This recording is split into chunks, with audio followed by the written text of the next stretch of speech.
Dibeli peralatan secara kredit. Kredit di sini maksudnya adalah utang.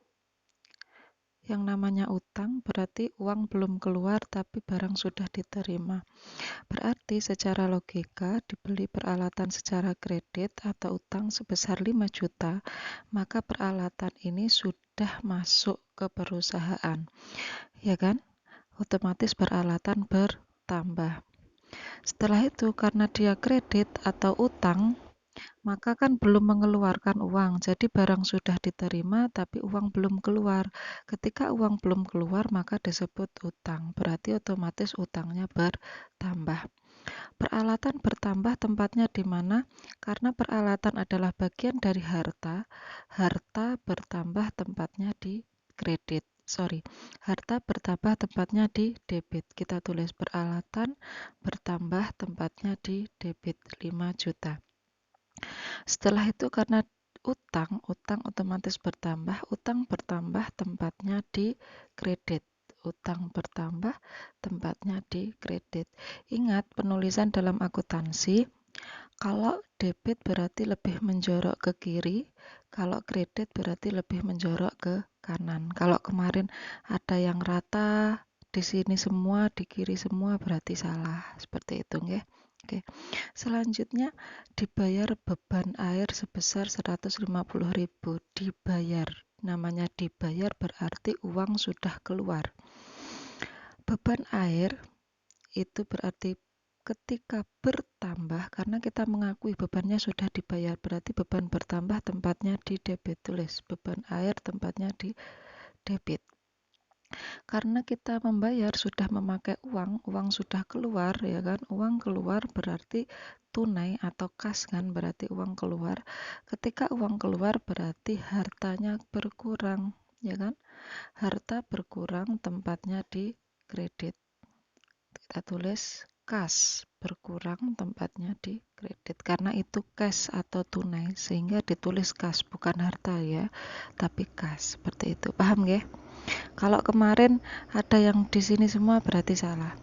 Berarti pengaruhnya kalau dibeli peralatan secara kredit, pengaruhnya adalah peralatan pada utang. Jadi bacanya seperti itu.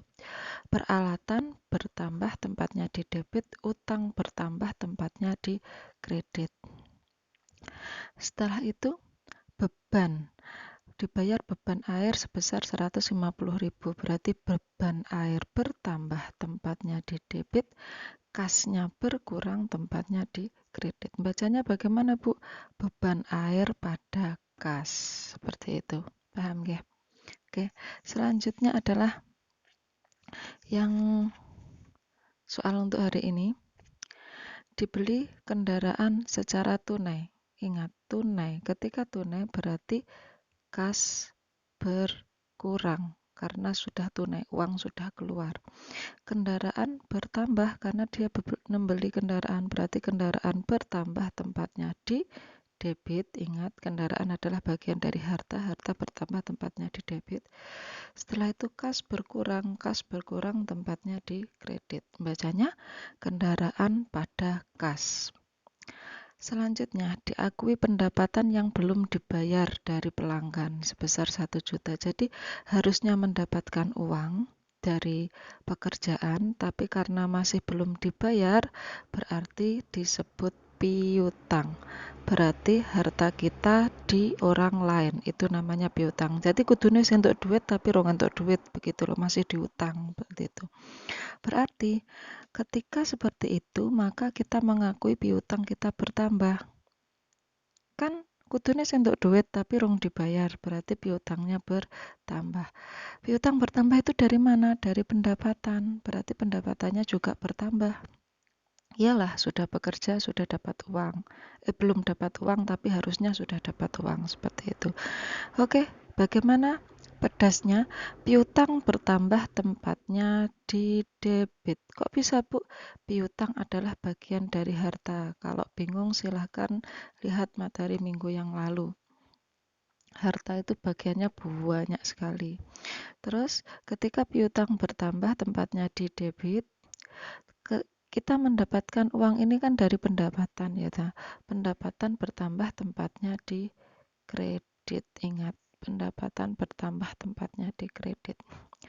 Selanjutnya, diterima pendapatan sebesar 500.000. Lah ini, kalau yang B ini tadi kan pendapatan tapi belum dibayar, sehingga dikatakan piutang. Kudune wis entuk dhuwit tapi rong entuk dhuwit. Selanjutnya yang diterima pendapatan sebesar 500.000 ini pure uangnya sudah diterima saat itu juga, berarti kan kasnya sudah bertambah ya kan, sudah menerima uang. Kas bertambah tempatnya di debit. Dari mana kas ini? Dari pendapatan. Nah, berarti pendapatannya tadi juga bertambah. Pendapatan bertambah tempatnya di kredit. Bacanya bagaimana, Bu? Kas pada pendapatan. Selanjutnya adalah dibayar gaji karyawan.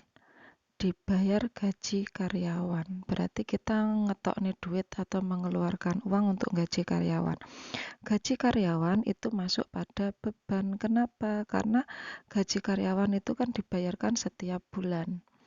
Oke, gaji karyawan berarti beban bertambah. Beban bertambah tempatnya di debit. Tulis beban bertambah tempatnya di kredit. Beban bertambah tempatnya di debit. Setelah itu kita membayar gaji kan langsung tunai kepada karyawan, sehingga otomatis uang kita berkurang. Uang berkurang tempatnya di sini kas. Kas berkurang tempatnya di kredit. Oke, paham ya? Bacanya beban gaji pada kas. Selanjutnya adalah dibeli peralatan secara kredit. Ingat, kredit itu berarti utang. Berarti sudah diterima peralatannya, sudah dibawa ke perusahaan tapi belum dibayar. Itu namanya kredit atau utang. Otomatis peralatannya bertambah karena sudah diterima, sudah dibawa. Bertambah berapa? 5 juta, tempatnya di debit. Peralatan bagian dari harta. Kalau bingung, lihat materi sebelumnya. Karena kita utang atau kredit, otomatis utang kita bertambah. Loh Bu, kok gak kas? Lah kita kan gak ngetok nih uang, berarti tidak pengaruh pada kas. Yang pengaruh adalah utang. Utang kita bertambah. Utang bertambah tempatnya di kredit. Balance, sudah ada debit, sudah ada kredit. Karena akuntansi itu harus seimbang.